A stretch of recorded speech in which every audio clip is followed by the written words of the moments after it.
Channel Rama @ study friends. आज के इस वीडियो में हम साइंस के कुछ इंपॉर्टेंट क्वेश्चंस को डिस्कस करने वाले हैं जो कि आपके सभी कॉम्पिटिटिव एग्जाम्स के लिए मोस्ट इंपॉर्टेंट है। चाहे वो आपका रेलवे का कोई भी एग्जाम हो, यूपी पीसीएस का एग्जाम हो, सुपर टेट का हो, केवीएस का हो, सी टेट हो, सभी एग्जाम्स के लिए साइंस के ये क्वेश्चन बहुत ही ज़्यादा इंपॉर्टेंट हैं। आपका भी ग्रुप डी का एग्ज़ाम आने वाला है जो कि 17 अगस्त से स्टार्ट होने वाला है, तो उसके लिए तो ये सारे क्वेश्चन बहुत ही ज़्यादा इंपॉर्टेंट है। तो चलिए शुरू करते हैं। आज का हमारा पहला क्वेश्चन है, ठोस अवस्था में ऑक्सीजन का रंग क्या होता है। मीन्स कि जब ऑक्सीजन ठोस अवस्था में रहता है तो उसका कलर कैसा होता है। हल्का पीला, हल्का नीला, हल्का हरा या फिर ग्रीनिश पीला होता है। किस कलर का होता है। तो इस क्वेश्चन के लिए जो आपको आंसर याद रखने हैं वो है आपका ऑप्शन बी, हल्का नीला। जब ठोस अवस्था में होता है तो ऑक्सीजन का कलर क्या होता है, हल्का ब्लू कलर का होता है, लाइट ब्लू कलर में। ये आपको याद रखने हैं। नेक्स्ट क्वेश्चन है, कौन सी धातु प्रकृति में मुक्त अवस्था में होती है। सोडियम, एल्यूमिनियम, कॉपर, सोना। तो इस क्वेश्चन के लिए जो आपको आंसर याद रखने हैं वो है फ्रेंड्स आपका ऑप्शन डी, सोना। फ्रेंड्स मोस्ट इंपॉर्टेंट क्वेश्चन है, बहुत ही ज़्यादा इंपॉर्टेंट है। ये क्वेश्चन आपसे एग्जाम में पूछे जा सकते हैं, इसलिए आपको इसको ध्यान रखना है कि जो प्रकृति में मीन्स के हमारे जो नेचुरल में है, जो फ्री कंपाउंड है, मीन्स कि जो मुक्त अवस्था में है, उसमें आपके सिर्फ 3 चीज़ें आते हैं, 3 चीज़ें आते हैं, जैसे कि सोना, चांदी और एक प्लैटिनम। ये आपके जो 3 चीज़ होते हैं ये आपके मुक्त अवस्था में होते हैं, ठीक है। और आपकी जो सोडियम है, एल्यूमिनियम है और कॉपर है, इनके और होते हैं, मीन्स कि इनके अयस्क होते हैं। ये चीज़ आपको याद रखने हैं कि प्रकृति में मुक्त अवस्था में केवल 3 चीज़ ही है, जो कि सोना है, चांदी है और प्लैटिनम है। बाकी सभी के आपके क्या होते हैं, और होते हैं। नेक्स्ट क्वेश्चन है, लोहे का शुद्धतम रूप कौन सा है। पिग आयरन, कास्ट आयरन, राउट आयरन या फिर स्टील। तो जो इस क्वेश्चन के लिए आपको आंसर याद रखने हैं वो है आपका ऑप्शन सी, राउट आयरन। लोहे का जो शुद्धतम रूप है वो क्या है, राउट आयरन है। नेक्स्ट है, कांच पर लिखने के लिए निम्नलिखित में से किसका उपयोग किया जाता है। सिलिकॉन, ग्रेफाइट, हाइड्रोजन क्लोराइड या फिर हाइड्रोजन फ्लोराइड, ठीक है। तो इस क्वेश्चन के लिए आपको जो आंसर याद रखने हैं वो है आपका ऑप्शन डी, हाइड्रोजन फ्लोराइड। कांच पर लिखने के लिए जो इस्तेमाल किया जाता है वो है हाइड्रोजन फ्लोराइड। आप देखते होंगे कि कांच के ऊपर पर काफ़ी फिगर रहते हैं, मीन्स कि उसको लिखा जाता है या फिर प्रिंट किया जाता है, मीन्स कि उसे कांच के ऊपर ही डिज़ाइन बनाया जाता है। तो उसके लिए क्या किया जाता है, उसके ऊपर आपका हाइड्रोजन फ्लोराइड का इस्तेमाल किया जाता है। नेक्स्ट क्वेश्चन है, नम हवा में, यहाँ पे नाम हो गया, सॉरी, यहाँ पे होगा आपका नम। नम हवा में रखी लोहे की चादर को जंग से ढक दिया गया जंग है। मीन्स कि जो जंग लग जाता है तो वो जंग क्या है। एक तत्व है, एक यौगिक है, लोहे और धूल का मिश्रण है या फिर लोहा, ऑक्सीजन और पानी का मिश्रण है। जो जंग लग जाता है, जो रस्ट होता है आपका, जो जिसे कि रस्ट भी कहते हैं, तो वो क्या होता है। तो इस क्वेश्चन के लिए जो आपको आंसर याद रखने हैं वो है आपका ऑप्शन बी, एक यौगिक है। जो जंग है वो आपका क्या है, एक यौगिक है। नेक्स्ट है, निम्नलिखित में से कौन सा नोबल गैस वायुमंडल में नहीं पाया जाता है। कौन सा जो गैस है जो कि आपका वायुमंडल में, हमारे एटमॉस्फेयर में नहीं होता है। ऑर्गन, क्रिप्टॉन, रेडॉन या फिर सीनन क्या होता है। तो इसके लिए जो आपको आंसर याद रखने हैं वो है आपका ऑप्शन सी, रेडॉन। रेडॉन हमारे वायुमंडल में, हमारे एटमॉस्फेयर में नहीं पाया जाता है। नेक्स्ट क्वेश्चन है, एनीलिंग करने पर स्टील क्या होता है, इस पर मतलब क्या प्रभाव पड़ता है। मुलायम हो जाता है, सरल हो जाता है, कठोर और भंगुर हो जाता है या फिर कोई नहीं। तो जो एनीलिंग किया जाता है, जब स्टील का एनीलिंग किया जाता है तो स्टील क्या होता है, वो मुलायम हो जाता है। इसके लिए आपको ऑप्शन ए, मुलायम हो जाता है, याद रखना कि एनीलिंग करने पर स्टील मुलायम हो जाता है। नेक्स्ट क्वेश्चन है, निम्नलिखित में से कौन एक संक्रमण धातु है। एल्यूमिनियम, मैग्नेट, मैग्नीशियम या फिर कैल्शियम। कौन सा है जो कि एक संक्रमण धातु है। संक्रमण धातु का मतलब होता है कि ये जो इनके जो इलेक्ट्रॉन होते हैं वो फ्री होते हैं और वो इधर से उधर ट्रांसफ़र होते रहते हैं, ट्रांजिशन होते रहते हैं, इसलिए इसे संक्रमण धातु कहा जाता है। तो वो धातु कौन सा है? तो इस क्वेश्चन के लिए आपको जो आंसर याद रखने हैं वो है आपका ऑप्शन सी, मैग्नीशियम। मैग्नीशियम का क्या है, जो इलेक्ट्रॉन वो फ्री होते हैं और वो इधर से उधर, इसकी एक ओर से दूसरे ओर ट्रांजिशन होते रहते हैं, इसलिए इन्हें एक संक्रमण धातु कहा जाता है।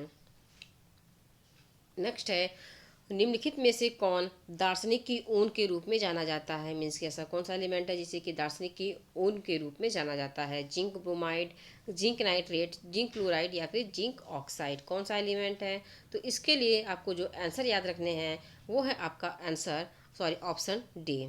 जो आपका आंसर है इस क्वेश्चन के लिए, आपका राइट आंसर है वो आपका जिंक ऑक्साइड। दार्शनिक के रूप में जिंक ऑक्साइड को जाना जाता है। नेक्स्ट है, गैस जो लिम्फ वाटर दूधिया हो जाती है क्या है? जो लिम्फ वाटर दूधिया हो जाती है, जो एक गैस का फॉर्म है, वो क्या है? Carbon dioxide, carbon monoxide, ammonia या फिर नाइट्रोजन डाइऑक्साइड, क्या है? तो इसके लिए आपको जो आंसर याद रखने हैं वो है आपका ऑप्शन ए, कार्बन डाइऑक्साइड। क्या है? वो आपका आंसर है कार्बन डाइऑक्साइड। नेक्स्ट है, वह तत्व जो पानी से O2 मुक्त करता है, मीन्स कि जो पानी से ऑक्सीजन को फ्री करता है, वह तत्व कौन सा है, वह एलिमेंट कौन सा है? फास्फोरस है, नाइट्रोजन है या फिर फ्लोरीन है या फिर आयोडीन है, कौन सा तत्व है? तो इस क्वेश्चन के लिए जो आपको आंसर याद रखने हैं वो आपका फ्लोरीन है। क्या है? फ्लोरीन है, जिससे कि वह पानी से ऑक्सीजन को फ्री कर देता है। नेक्स्ट है, निम्नलिखित में से किस धातु का उपयोग आतिशबाजी में एक शानदार सफ़ेद रोशनी बनाने के लिए किया जाता है? जब आप कभी रात में जो आपका रॉकेट वगैरह आपने देखा होगा, काफ़ी पटाखे जो जलते हैं तो उसमें जो वाइट कलर का कलर आता है, उससे जो रोशनी होती है, उसको बनाने के लिए किसका इस्तेमाल किया जाता है? सोडियम, मैग्नीशियम, एल्यूमिनियम या फिर सिल्वर का, किसका इस्तेमाल किया जाता है? तो इस क्वेश्चन के लिए जो आपको आंसर याद रखने हैं वो है आपका ऑप्शन डी, सिल्वर। जो आतिशबाजी में एक जो शानदार सफ़ेद रोशनी आती है वो सिल्वर की वजह से आती है। नेक्स्ट है, एक क्षार धातु पानी के साथ प्रतिक्रिया करता है तो कौन सी गैस उत्पन्न होती है? हाइड्रोजन, ऑक्सीजन, हाइड्रोजन पेरोक्साइड या फिर ओजोन, कौन सी गैस उत्पन्न होती है जब एक क्षार धातु पानी के साथ अभिक्रिया करता है? तो इसके लिए जो आपको आंसर याद रखने हैं वो है आपका ऑप्शन ए, हाइड्रोजन। नेक्स्ट है, निम्नलिखित में से कौन सा तत्व आतिशबाजी को रंग प्रदान करता है? आपने काफ़ी कई बार देखा होगा कि जो रॉकेट वगैरह, जो पटाखे वगैरह जलाए जाते हैं तो उसमें काफ़ी कलर भी निकलते हैं, जब वो काफ़ी ऊंचाई पर भी जाते हैं या फिर नीचे पे भी रहते हैं, तो जब वो जलते हैं, जो आतिशबाजी होती है, तो उनमें काफ़ी कलर होता है, ग्रीन होता है, ब्लू होता है। तो ये सारे कलर किसके वजह से उनमें आते हैं, किस एलिमेंट की वजह से उनमें आते हैं? यही आपसे क्वेश्चन पूछा गया है। जिंक और सल्फर, पोटेशियम और पारा या फिर स्ट्रोटियम और बेरियम या फिर क्रोमियम और निकेल, किसके वजह से आतिशबाजी को रंग मिलता है? तो इस क्वेश्चन के लिए आपको जो आंसर याद रखने हैं वो है आपका ऑप्शन सी, स्ट्रोटियम और बेरियम। इसके वजह से आतिशबाजी को कलर मिलता है। नेक्स्ट है, निम्नलिखित में से कौन एक फोटोकेमिकल स्मॉग के निर्माण के दौरान उत्पन्न होता है? जो एक फोटोकेमिकल होता है, जो फोटोकेमिकल स्मॉग के निर्माण कौन सा उत्पन्न होता है? हाइड्रोकार्बन, नाइट्रोजन ऑक्साइड, ओजोन या फिर मीथेन, कौन सा गैस उत्पन्न होता है? तो इसके लिए आपको जो आंसर याद रखने हैं वो है आपका option B, nitrogen oxide. Next है, भूपर्पटी में सबसे प्रचुर मात्रा में धातु है, जो हमारा भूपर्पटी है उसमें सबसे अधिक मीन्स के सबसे प्रचुर मात्रा में कौन सा एलिमेंट पाया जाता है? सिलिकॉन, आयरन, एल्युमिनियम या फिर कॉपर, कौन सा है जो धातु है जो कि प्रचुर मात्रा में पाया जाता है? तो इसके लिए जो आपको याद रखने हैं वो है आपका एल्युमिनियम। काफ़ी बार बच्चे क्या हो जाते हैं, कन्फ्यूज जाते हैं और वो वहाँ पे आयरन लिख देते हैं, बट आपका आंसर यहाँ पे जो होगा वो आपका एल्युमिनियम होगा, आयरन नहीं होगा, ये आपको ध्यान देने हैं, क्योंकि ये क्वेश्चन कई बार एग्जाम में पूछे जाते हैं और आगे भी पूछे जाने की संभावना है। नेक्स्ट है, ग्रेफाइट का उपयोग परमाणु पिल्स में किया जाता है, किस रूप में? एक स्नेहक के रूप में, ईंधन के रूप में, एक इंसुलेटर के रूप में या फिर मॉडरेटर के रूप में? बहुत ही ज़्यादा अच्छा क्वेश्चन है, आपसे एग्जाम में पूछे जा सकते हैं, इसलिए इसको अच्छे से ध्यान दीजिएगा। जो ग्रेफाइट होता है उसका परमाणु पिल्स में उपयोग किस रूप में किया जाता है? तो इसके लिए जो आपको आंसर याद रखने हैं वो है आपका ऑप्शन डी, मॉडरेटर के रूप में। नेक्स्ट है, किस अयस्क में लोहा और तांबा दोनों होते हैं? कौन सा एक ऐसा और है जिसमें कि लोहा और तांबा दोनों होते हैं? क्यूप्राइट, चाल्कोसाइट, चाल्कोपिराइट या फिर मैलाकाइट, कौन सा है? तो इसके लिए आपको जो आंसर याद रखने हैं वो है आपका ऑप्शन सी, चाल्कोपिराइट। क्या है? जो चाल्कोपिराइट होता है उसमें जो है वो लोहा और तांबे दोनों के ओर पाए जाते हैं। नेक्स्ट है, निम्न में से किस धातु को मिश्र धातु निर्माण के माध्यम से निकाला जाता है? किस धातु को मिश्र धातु निर्माण के माध्यम से निकाला जाता है? मैग्नेट, सिल्वर, निकेल या फिर लेड। तो इसके लिए जो आपको आंसर याद रखने हैं वो है आपका ऑप्शन बी, सिल्वर।